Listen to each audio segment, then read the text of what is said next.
We're going to use a bottle of Galfer's Super Dot fluid.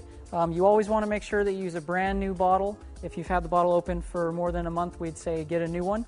Brake fluid is very hygroscopic, meaning that it's going to absorb moisture out of the air, and moisture in your brake fluid is an enemy, so you don't want to do that. So always use a new bottle.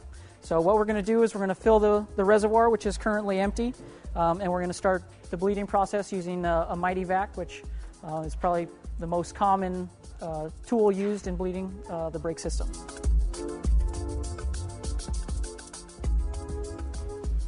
Now you want to keep the reservoir full at all times so that you don't suck air back down into the brake lines. Yeah, so let's begin. Robert has the Mighty Vac, and so we're going to start off with right side caliper, left side caliper. First off, we're going to start off with the master cylinder. Since the master cylinder has a bleed nipple, so let's take out all the air that is trapped in at the master cylinder first, so we can get the master cylinder working properly. So we start off by putting the wrench over the bleed nipple, and then you're going to want to put the Mighty Vac hose over top of that to create the suction and also suck out the fluid that we're going to be pumping out of the master cylinder. And so you want to put some suction on the Mighty Vac so that when you open the bleed nipple, it will drain fluid out. And so once the fluid starts coming through the hose, you maintain suction on there, you can close the nipple. You always want to start with bleeding the master cylinder so that as you get further into the bleeding process, you can use the power that's exerted by the master cylinder to actually bleed the system. So that's why we always start with the master cylinder. And once that's bled, then you can move on to the calipers. Okay, and so what we've done is we've moved down to the right side caliper. You're going to, again, use the wrench on the bleed nipple, attach your Mighty Vac onto that. You're going to build up pressure by pumping the lever, and then you're going to crack the bleeder. As you can see, the fluid is coming up through here, and that's how we know that the fluid has traveled through the line.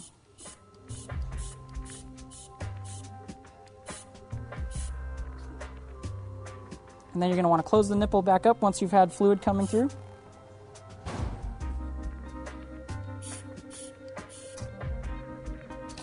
And then we're going to move to the left side. Same process on the left side that you had with the right side. Put the wrench on, build pressure in the Mighty Vac, and then crack the bleeder. You'll get fluid coming out. And after fluid's been coming out for a few moments, you can close the bleeder. So like when we first started, we had the reservoir full, so again we're going to put some more fluid in there just to make sure that as we continue the bleed process, we don't have to stop it at any certain point to make sure that there's enough fluid in there. So we're going to fill it up one more time to make sure we've got enough for the rest of the job. Like I said before, once now that we have fluid inside the system, we're going to go back and actually pump with the master cylinder, not the Mighty Vac. The Mighty Vac is just here to catch all the brake fluid going into the reservoir. So we're going to pump the lever a few times, build up some pressure, and then we're going to hold the lever down. And then we're going to crack the bleeder. You can see air bubbles coming out. And once you have air bubbles coming out, you're going to want to close it back up. Should let me put the box in. And before you let go of the lever, you want to make sure that that is tight. Now it's tight, you let go of the lever, and we're going to pump it a couple more times.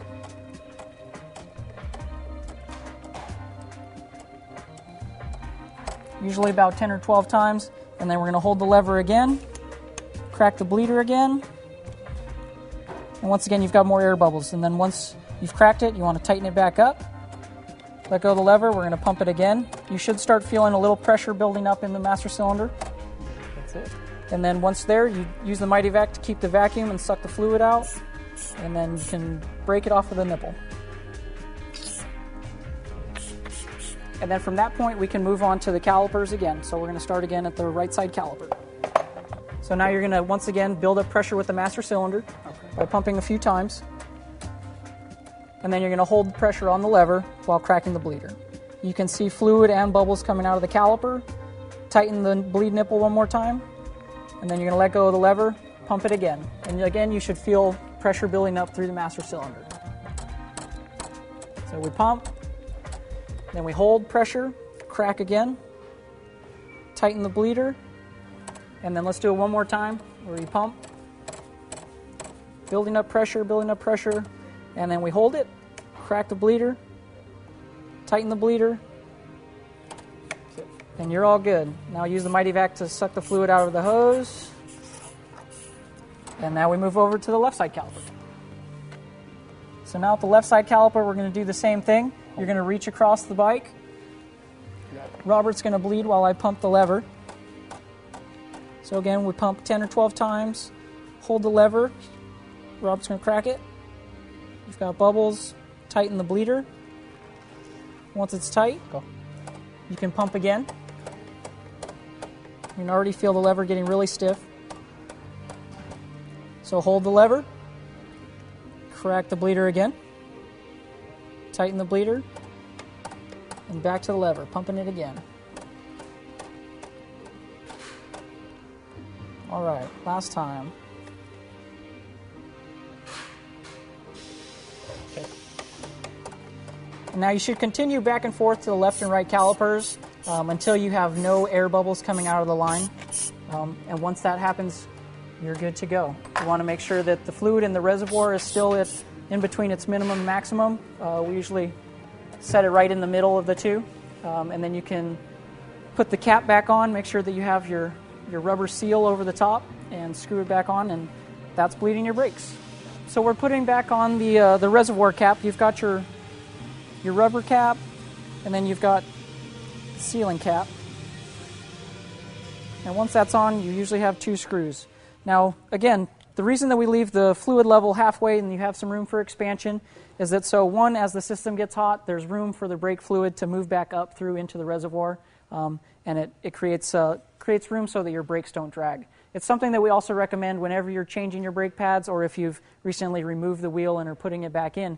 You want to make sure that the brake fluid level isn't too high, because what's going to happen is as you start riding and your brakes get hot, that fluid is going to rise back into the reservoir. And if it doesn't have any room for it to expand, it's going to keep the brake pads dragging on your rotors, which can cause problems either in brake fade, warped rotors. There's a number of things that can happen. So you want to always check the brake fluid levels no matter what you're doing. Anytime you're doing anything with the brakes, whether it's changing pads or, like we just did with bleeding the system, you want to make sure that it's not too high. We recommend that you test the system overnight or at least for a few hours. So what we recommend by doing that, by putting pressure on the system, is you want to keep your master cylinder, pressure on the master cylinder by holding the lever, and then you're going to want to zip tie it to your handlebar. And like I said, if you can do that for a few hours or even overnight, just leave it zip tied like that, and that'll maintain pressure on the system. You can make sure that you don't have any leaks either from the bolts or the fittings on any of the fittings at the master cylinder or at the caliper. You just want to make sure that everything is tightened down to what we recommend and that the system's ready to run.